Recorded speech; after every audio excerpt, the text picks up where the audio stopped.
Welcome everybody. This will be, I guess, a little bit on the election and the state of humanity, volume 3, I guess. To touch on a couple things, I've got some comments back, friends and family, and friends of family. And a friend of mine last week said, I hear you, I see what you're saying. I'm not hearing a lot of solutions, though. So, really, the way I take it is that a lot of people don't have the things that I have to say on their plate. They don't take it fully in. They don't understand it.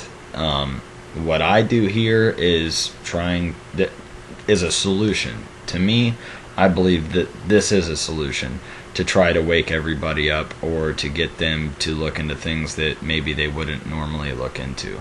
So, I kind of think that what I am doing is a solution in a way.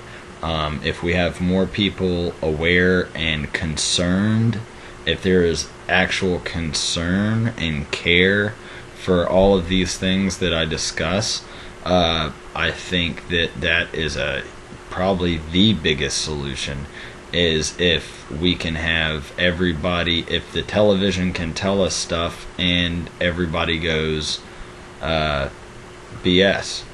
I don't believe this. This is garbage.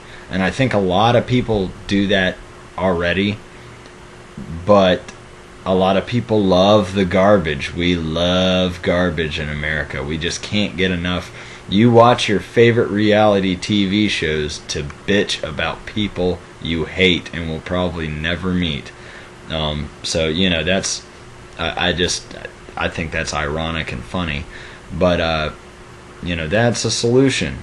Regardless of whether I offer...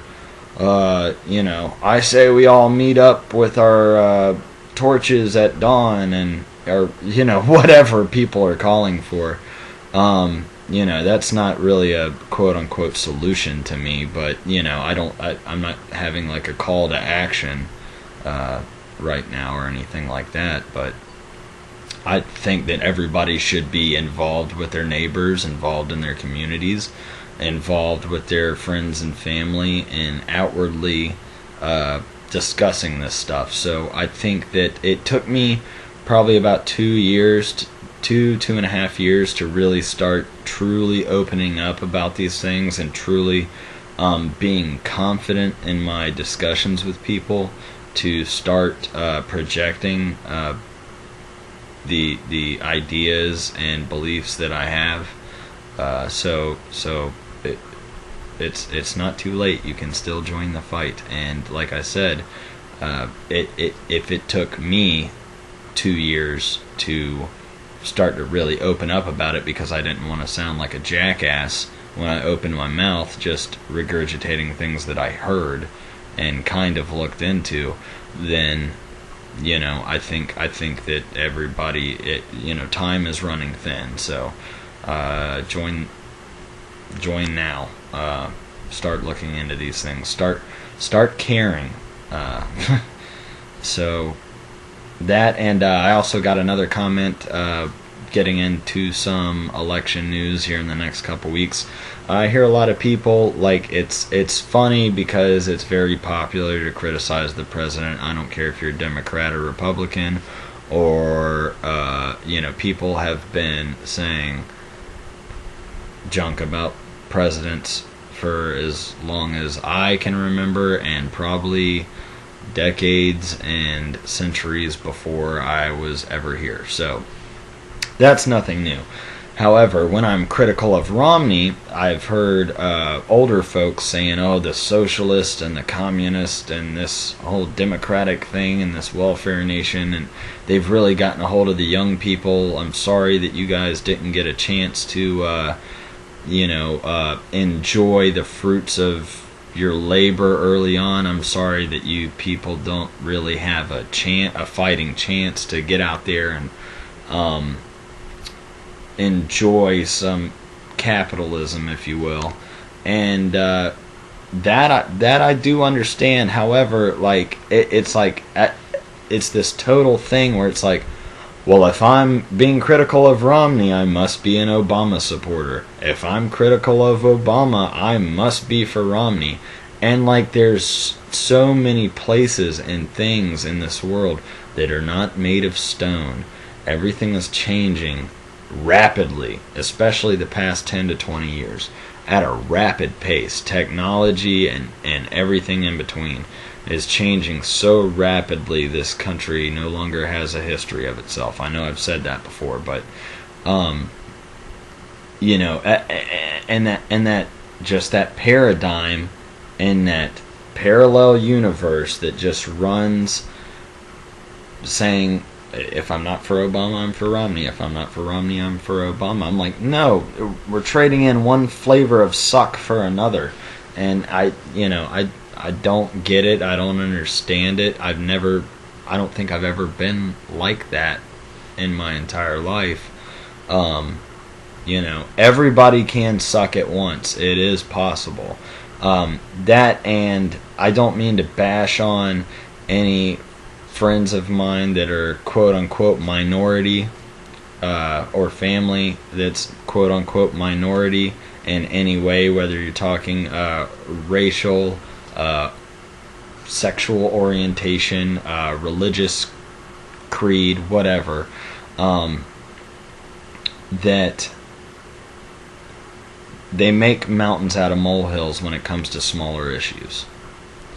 I understand. I'm all for civil. I'm a libertarian and a strict constitutionalist. So I'm for, as long as you're not hurting anybody else, you should be free to do what you want to do. I hear a lot of these, what I deem to be smaller issues, and there's strides made. I understand the civil rights movement in all aspects. I understand the green movement. But what's happened is it's been hijacked by these authoritarian dictator type people like Al Gore and the Democratic Party in general, saying all of these things that are proven completely wrong. Al Gore spent multi-million dollars on investing in a carbon credit company. And if you don't know anything about this yet, look it up. It's there. And it's you pay carbon credits to Al Gore, and he will make the sun not hurt you anymore. Or he will reappear the ice caps in the Arctic for the polar bears. And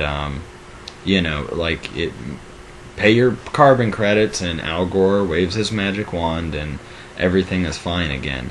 But and he wants you to use less water and less energy. Never mind his 4 houses that are 5,000, anywhere from 5 to 20,000 square feet, with multi bathrooms and energy to heat a small town. But side issue,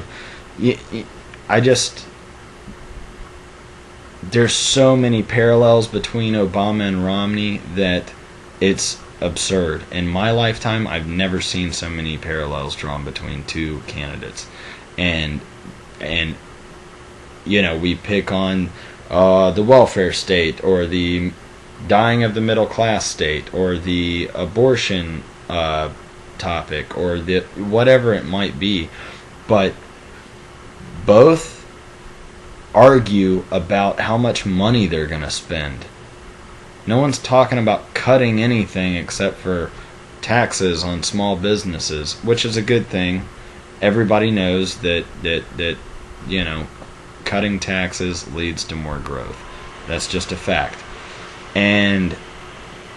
But they both support the NDAA, regardless of what's been said. They've both publicly supported it, which, if you don't know what that is, it's the National Defense Authorization Act that Obama signed last year on New Year's Eve, while everybody was out partying and they didn't think that you'd know about it. They slipped it in there, which calls for, it's just totally killing the entire Bill of Rights on paper. So you can indefinitely detain any American if they deem it necessary. If they think that you are a threat or a terrorist in any way, they can just say, off to Guantanamo Bay. No right to jury trial. No, you can't have a lawyer, whatever, until we see fit, and you'll be sent to a re-education camp. And all this stuff is moving at such a fast pace that it. Regardless, remember this 6 months from now. This country by next summer will be unlike the one that we know today. That's my firm belief, that this country is headed. There's really nothing that we can really do to stop it anymore. I believe that we can delay it, and we have. I was talking this Iran situation 2 years ago. I thought that it was going to happen a lot earlier. I predicted it to happen roughly about 2 years ago. And I would like to think that getting the word out and the movement, the freedom movement, the revolutionary movement, the truth movement, whatever you want to call it, the people's media, had a big part in delaying all of that. Otherwise, I believe that it would have already happened. But we are headed for World War III, folks. So strap yourselves in. And if you think that Mitt Romney will save you, you are sadly mistaken. That both are anti-gun. Both are, have supported carbon taxes. Look all this stuff up. Romney practically wrote Obamacare, but said, "Oh, well, that was a state thing. This is on a federal level, and it's that would be out of control, and we're not going to mandate you to do anything. That's whatever." Mitt Romney in the debates was asked a constitutional question and referred to Ron Paul. Well, let me ask my constitutionalist counterpart. You're running for president and you don't know the Constitution. Obama was a constitutional lawyer. Are you kidding me, folks? I gotta go on to part 2 of this. I'm gonna cut this off, and I'll see you on the flip side.